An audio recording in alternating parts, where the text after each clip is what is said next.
Cast football special. Today we're going to be talking about, well, the football which has been going on in the previous 2 days, because there's been some technology shockers and some great football. Right, let's start off with as we know, Project Restart has now started. The Premier League is back. Championship will be back on Saturday, which is absolutely great for me. My boys, hopefully they can go up. It's what I've been wanting. Absolutely been wanting it for donkey's years. Well, let's discuss the football. Let's discuss the first game. Aston Villa versus Sheffield United. I watched this one. Well, I watched the majority of the second half, because the first half, got me, it was boring. It wasn't very good. But besides one thing, which we're going to be discussing about this game for ages, it's the technology. The goal line technology had a mare. Now, if you see, Netherlands was trying to grab the ball. Like, even the linesman, I bet, could see it on the right-hand side. And they said the watch didn't buzz. As you know, the goal line technology watch, if it buzzes, they have to give it as a goal. And it done Leeds favours in past. I remember one against oh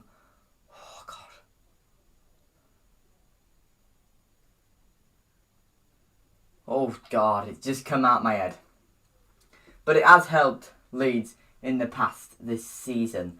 But the goal line technology had an absolute mare in that game. Like, literally, the ball was touching the net.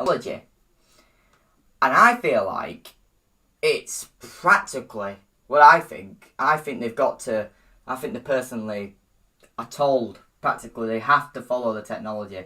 I know referees in VAR are allowed to give their own verdict, but in that situation, I think he might not have a better angle. He could have asked the linesman who has a better angle, but no, he gave it straight away. The watch didn't buzz. To be fair, I think he should have asked the linesman, because it was definitely a goal, and he would have said. But he didn't even flag, so he didn't think it was a goal.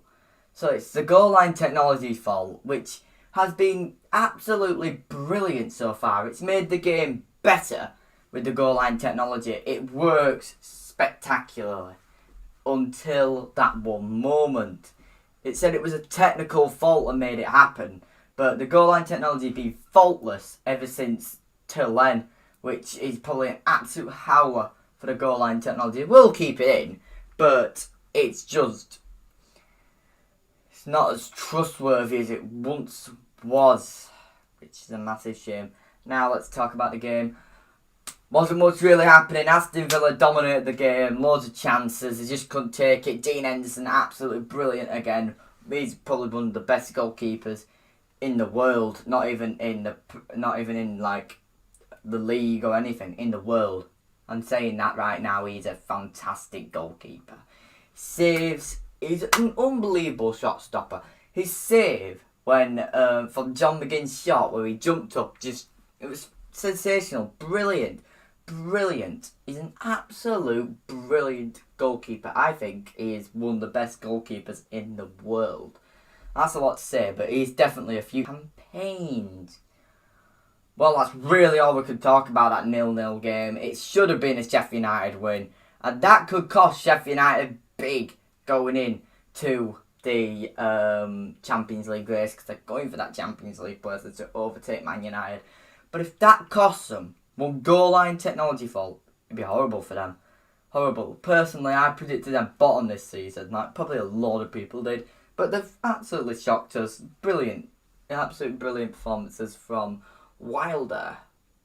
Right, guys, let's go into the second game. Arsenal versus Man City. Now, Arsenal just didn't have any luck at all. 2 injuries, literally in the space of minutes. First, Granit Xhaka stretched it off. Then it was the new signing, Marini. That's it. Sorry if I mispronounced that. And they both went off with injuries, and David Luiz came on, and he got sent off, which gave City the penalty to take a 2-0 advantage, which they took. So they took very, very good. Well, it was an easy, really 3-0 win for Man City. They did have, though, a bad injury to Rodri, which he was stretchered off after clattering with Ederson. I give my condolences to Rodri and all the players who were injured in that match. That's just brilliant goal of cake, like he always does, which has caused so many City goals. He's one of the best goalkeepers in the world as well. Sensational, he can just get an attack. He actually has the world's longest drop kick by Guinness World Records. That's actually a fact for you to know. But fantastic goalkeeper. He might stay at City for his whole career, but he might go to another club if City don't win that Champions League, which they will have to hope that this year's finish, because I personally think City will win this year's Champions League if it does continue, because I know they'll be going for it. Because they won the league 2 years in a row. Now they practically lost the league, so they'll be definitely going for the Champions League. Pep Guardiola, he'll be going for it. Even though with a 2-year ban, he's announced that he's going to have a Arsenal defence. They lost the spine of it, really, and Arsenal just struggled. They just struggled with injuries, as Mikel Arteta did concern about getting fully fit players on the pitch, which he couldn't do, which you could definitely see how many injuries they had. It just shouldn't really be happening. I know they've only had a few weeks to train and that, but having that many injuries, I feel sorry for Arteta. He's got practically almost an impossible job to get Arsenal into the top 4 after Unai Emery scuppered the defence. Their defensive record at Arsenal were horrible, but there's one player who I could say is a shining star for Arsenal, Bernd Leno. I think I've said that loads of times about 3 different goals, but they are 3 of the best goalkeepers in the world, in my opinion. Well, I saw Arsenal trying to bring on Ashley Maitland-Niles, goodness me, and it didn't really do anything. It was just a post. Well, it did, because of that goal from Phil Foden. It was a good composed finish. The goal was completely open. Card, everything just affected, and he grabbed it. And it was a penalty, obviously, because he had his blooming half of his shirt over his head. It was probably one of the biggest bloopers, which I've never seen replayed. That is a great blooper. It's an absolute sensational. Conor O'Shaughnessy probably going to leave Leeds soon. 2 managers come and good. And gone, sorry. Right, guys, let's discuss the League 2 playoffs. League 2 playoffs. The first game, it was a 1-0 win for Colchester, which I personally did not watch. I did not watch that. It was... I can't really explain much. The free kick, people discussing if the goalie should have saved it. He was a bit touched to his right, but it's a free kick on an indirect angle. I say you should always save them at all costs, but it was a good free kick, and that player actually got the man of the match afterwards, which is a big coup for him, definitely. There wasn't really much action, apparently. There was a Villa one. Right, guys, let's go on to the next game. Northampton versus Cheltenham. Brilliant performance for Cheltenham. They started off probably on the wrong foot, giving away a penalty, which was definitely a penalty. He booted him, which he was going to clear the ball. The penalty was saved. Their keeper was outstanding. I don't know the name of the keeper. I wish I did. But they have the third best defensive record in all the English leagues. It's unbelievable, which they focus so much on that. And it's succeeded. And I saw Luke Varney was on the bench. An ex-Leeds player who...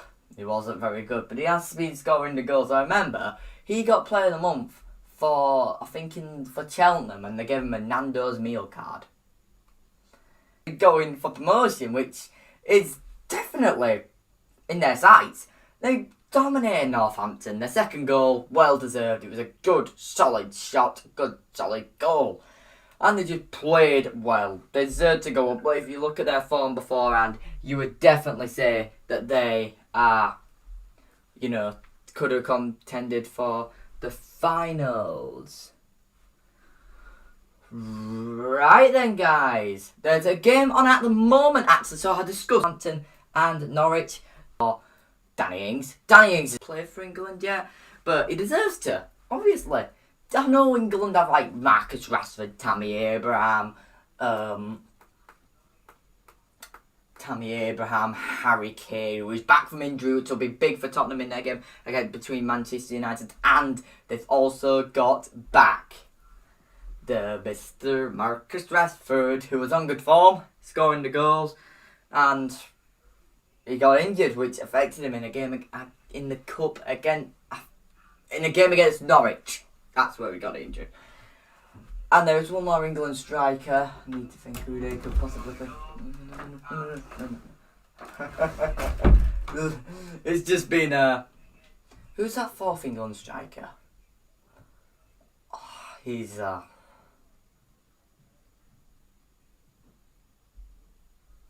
you can class Hudson-Odoi as an England striker, but it's not him. I'm trying to think of another England striker because they have Tammy Abraham, Danny Ings, and Harry Kane, Marcus Rashford. There's one more who was injured in that time, and it's doing my head and I can't remember him. I really cannot remember him. It's doing my Sweden. It's actually doing my Sweden. Oh, Dominic Calvert-Lewin. There's another ring going forward. He could make it if he keeps up his form and just keeps the clinical edge, which he once had. Well, he does have now, I meant. Because he didn't have that clinical edge in the past, didn't score enough goals. And now, under Ancelotti, he's doing absolutely brilliant. He's bagging the goals, he's getting everything that they need. And Everton shouldn't be low down the table with a manager like Ancelotti. This should be miles.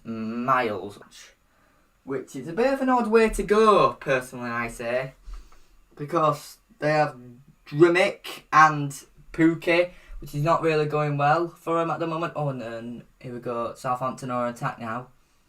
Passing the ball well. Here we go. Passed inside. Here we go. Good chance for Southampton here. Armstrong! Saved by Krul. Right. Yeah, it's an odd way to go. Because I think Norwich have a strong enough squad to, stay up. But they just have not done it, which is football special of the Proper Podcast. Thank you all for watching this podcast. It means so much.